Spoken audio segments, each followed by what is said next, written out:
Junior high is a weird place. It's that awkward stretch of time when you're not quite a kid anymore, but you're also nowhere near grown up. For me, that period is pretty closely tied to one person, my bully. Her name was Tara, and she had this way of making everything feel like a test you weren't prepared for. Not the kind of bullying that's loud or obvious, but the quiet, sneaky stuff that just wears you down bit by bit. Tara wasn't brutal in the traditional sense. She didn't shove me into lockers or throw my books on the floor. No, her tactics were more subtle, the kind that makes you question yourself without you even fully realizing it at first. She had this way of shining a spotlight on what she thought were your flaws, usually right when nobody else was paying attention, but somehow it still managed to sting. Like in gym class, she'd always find a way to point out I wasn't as athletic as the other girls, laughing softly when I fumbled a ball so everyone else would notice. Or in class, she'd make these offhand comments about how my clothes looked outdated or how I talked too much. Small jabs, but constant. It wasn't just me either. Tara seemed to have a little list of girls she liked to target, and she took obvious pleasure in making us feel smaller, less important. It wasn't that she was monstrously cruel. She just seemed to always be trying to put herself on a pedestal by pushing others down. When you're 13 or 14 and your confidence is still so fragile, those tiny cuts add up fast. I remember this one time in 7th grade during lunch. Tara and a couple of her friends had formed this little circle at a table, and when I approached to sit with my group, she loudly whispered just enough so I could hear. Maybe if she tried harder, she wouldn't always be last in math. It wasn't even true, I was doing okay in math, but the way she said it made me suddenly dim in my own eyes. I froze for a second, pretending not to hear while my face burned. No one else said anything, and somehow that was worse. The silence felt like permission. Honestly, I didn't come home crying or begging my parents for help. I was one of those kids who bottled things up, telling myself to just get through it, that it would all blow over. But I'll admit it did chip away at me more than I wanted to admit. At night, I'd lie awake thinking over the day, and wondering why I couldn't just shrug it off like some of the other girls seemed to. Part of me started avoiding the places she was likely to be, changing routes in the hallways just to skip past her group. It wasn't fear exactly, but a cautious kind of watchfulness. Despite everything, I never truly hated Tara. Maybe because it never escalated to the point of outright cruelty, or maybe because deep down I understood that being mean was her way of trying to fit in or stand out. But that never made it okay. It just left me with this strange mix of resentment and pity, a knot in my chest every time I saw her strut through the halls like she owned the place. What's funny though is that in all those years I never even stopped to think about her family.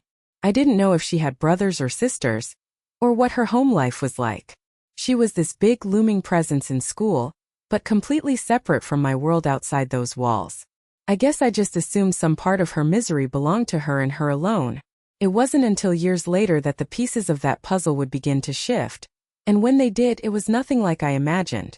Because it turned out Tara did have family, and one person in particular was about to turn everything upside down.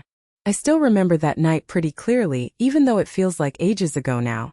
It was one of those typical post-high school graduation parties, sort of a big deal for everyone, but honestly I was just there because my friends dragged me along.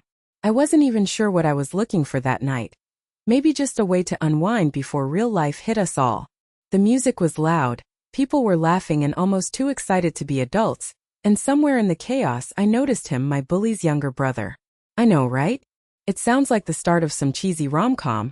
But there he was, standing in that dimly lit corner with a drink in his hand, looking way too calm for a party like that.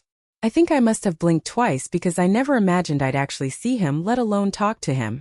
He introduced himself with this easy grin, the kind that made you think he wasn't the typical high school crowd. That's when it hit me.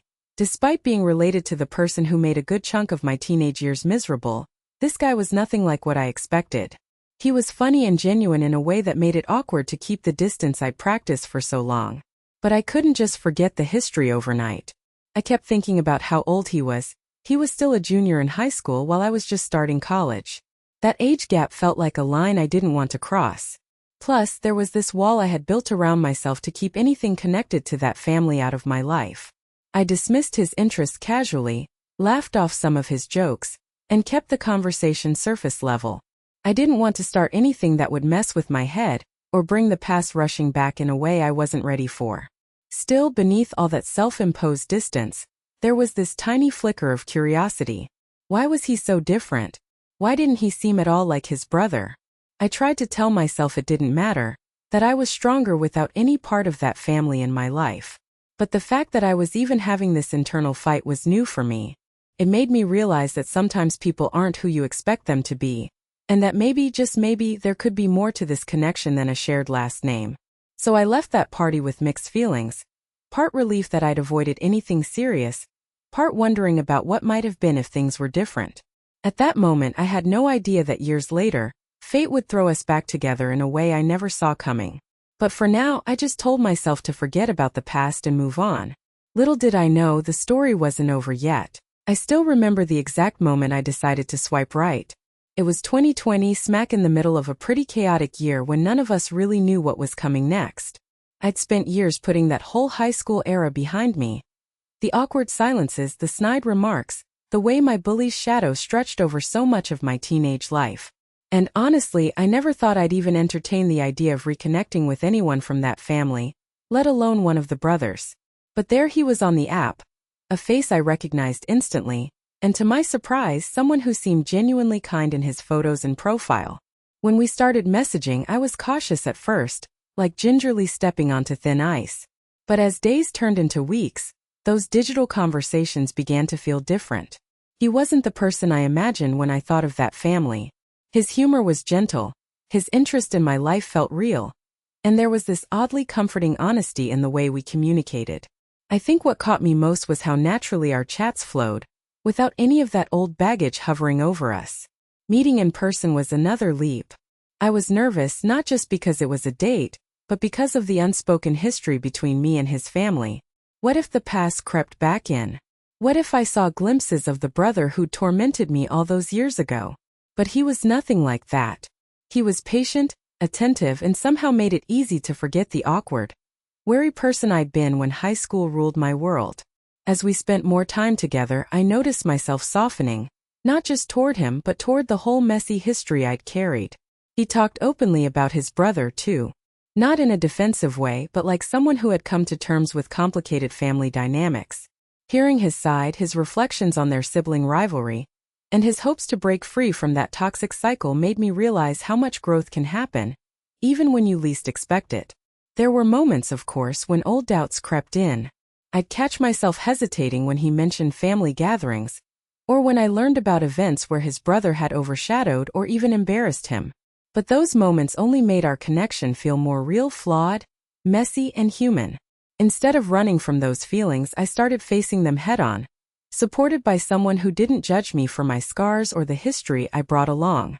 I remember one evening, not too long after we started dating, when we sat on a park bench watching the city lights flicker on. Our conversation drifted from casual talk to more vulnerable territory. He told me how he'd seen me back in high school, how he knew I was hurting even if no one else did, and how much he wanted to be different.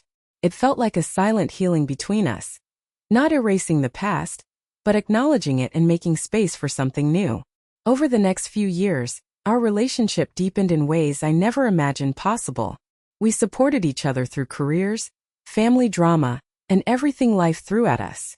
The shadows of old grudges didn't disappear overnight, but they felt less like walls and more like parts of a shared history we were learning to navigate together.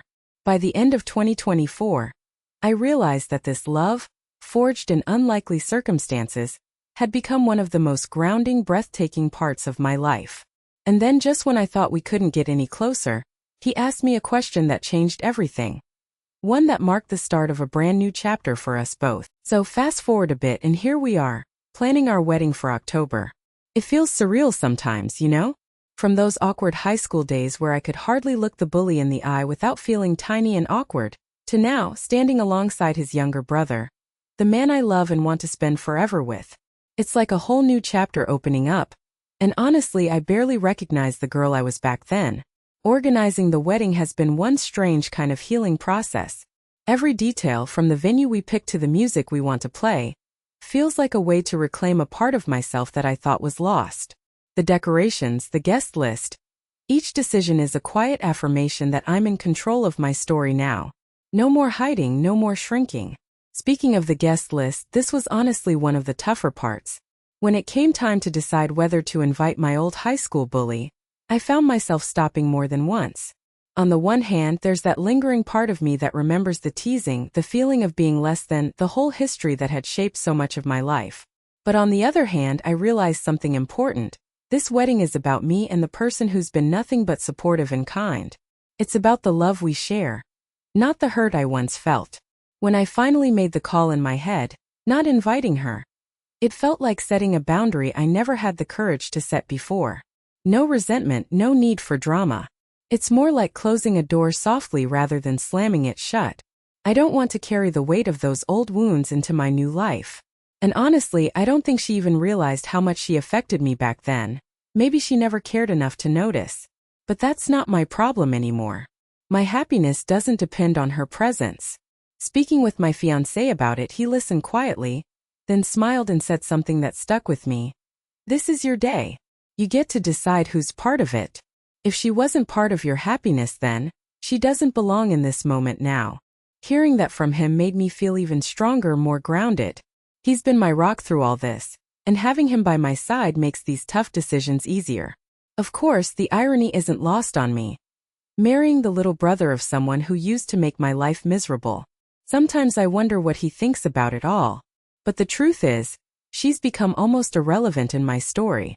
We're writing a new one where kindness, respect, and love take the lead. As October approaches, the excitement grows every day.